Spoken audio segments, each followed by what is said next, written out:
नमस्कार दोस्तों। लोग तुम्हारी चिता की आखिरी लकड़ी के जलने तक का वेट करेंगे और जब वो आखिरी लकड़ी भी जल करके बूझ जाएगी तब तुम्हारा भाई, बेटा, दोस्त ये सब अनंत समय के लिए तुम्हें श्मशान में छोड़कर तुम्हारी अगली यात्रा के लिए अलविदा बोलकर छोड़कर वापस अपने घरों में लौट जाएंगे। कुछ दिन तो तुम उनके बीच जिंदा रहोगे कि अच्छा इंसान था, थोड़े दिन और जिले था, और फिर समय के बाहर में वो तुम्हें कहीं पीछे छोड़कर आगे निकल पड़ेंगे। वो तुम्हारा वापस आने का वेट नहीं करेंगे क्योंकि उनको पता होगा कि जो एक बार चला गया वो वापस नहीं आता। तो वेट करने से क्या फायदा, बस तुम्हारी कहानी यहीं पर खत्म हो जाएगी। तुम ऊपर से देखकर सोचोगे कि लोग कितने स्वार्थी थे। जब मैं उनके काम आता था तो कितने पास रहते थे। अब मैं जब दुनिया से चला गया हूं तब भी दुनिया वैसी ही चल रही है। तुम्हें अफसोस हुआ कि क्या मैं इन्हीं लोगों के लिए जन्म लेकर पृथ्वी पर गया था। तुम उनसे बहुत सवाल करना चाहोगे, लेकिन लाख कोशिशों के बाद भी तुम्हारी आवाज उन तक नहीं पहुंच पाएगी। तुम वापस आकर फिर से दोबारा जिंदगी जीना चाहोगे क्योंकि तुम्हें जिंदगी जीने का मतलब तब समझ में आ चुका होगा।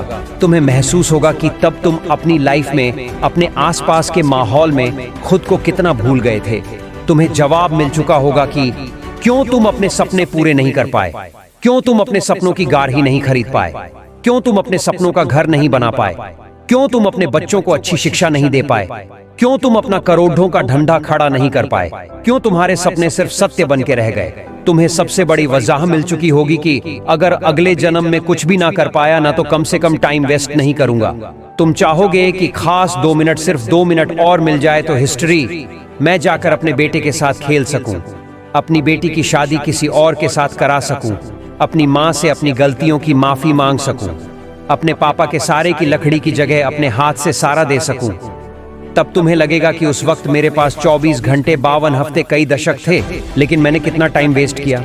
माँ जगाते जगाते थक जाती थी, लेकिन तुम रात को देर तक परजने के बहाने से सुबह 8 बजे तक सोते रहते थे, जबकि असलियत ये थी कि तुम चैटिंग करते रहते थे, अपनी फोटोज को एडिट करके अपने आप को स्मार्ट दिखाते थे। कितना टाइम वेस्ट करते थे। तुम्हें जब माँ का फोन आता था तो तुम अपनी जवानी वाले प्यार के साथ बिजी रहते थे, और जब तुम्हारी माँ सो जाती थी तब तुम फॉर्मेलिटी के लिए एक मिस्ड कॉल छोड़ दिया करते थे ताकि तुम सुबह ही दिखावा कर सकोगे। तुमने इतनी रात को भी कॉल बैक किया। Shame on idiot. तुम हर काम को, पढ़ाई को कल पे डाल दिया करते थे।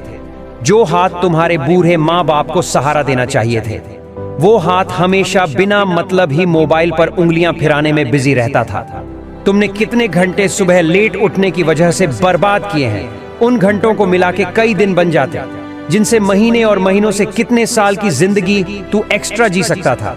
मेहनत करके अपने सपने पूरे कर सकता था, अपने माँ बाप को भी कहीं घुमाने ले जा सकता था, अच्छी किताबें पढ़ के अपनी लाइफ में कितनी वैल्यू ऐड कर सकता था। अब मरने के बाद 1 मिनट तो क्या, 1 माइक्रोसेकंड भी मिल नहीं सकते तुझे। जिंदगी में कितने साल पहले ही मिल चुके थे तुझे, बट थैंक गॉड कि ऐसा कुछ भी नहीं हुआ। अभी तुम मरे नहीं हो, थैंक गॉड की। आज तुम थैंक गॉड बोलने के लायक इस धरती पर बचे हुए हो। तुम्हारा वक्त, तुम्हारे सपने अभी पूरे नहीं हुए हैं। तुम्हारे माँ बाप, घर वाले अब भी तुम्हारे सफल होने का वेट कर रहे हैं। तुम्हारा दिल अब भी तुम्हारे सपने पूरे होने का वेट कर रहा है। थैंक गॉड कि तुम्हारे हाथ की घड़ियां अब भी तुम्हें वो दिन दिखाने का वेट कर रही है जब तुम एक हीरो की तरह लोगों के सामने खड़े होंगे और लोग तुम्हारे रियल कहानी सुनकर से भर जाएंगे, मोटिवेट होंगे, और उन लोगों को सबसे ज्यादा अफसोस होगा जिन्हें तुमको कुछ साल पहले मेहनत करने वाला ढोंगी कहा था, लेकिन फिर भी तुम्हारे मन में उनके लिए 1% भी बुरी भावना नहीं होगी। ये अलार्म कल भी बजेगा। अगर तुम उठ गए तो ये तुम्हारे जिंदा रहने का सबसे पहला सबूत होगा। अगर तुम पहले उठकर अलार्म को बंद करके अपने काम पर लग गए तो ये तुम्हारे सफल होने का सबसे बड़ा सबूत होगा।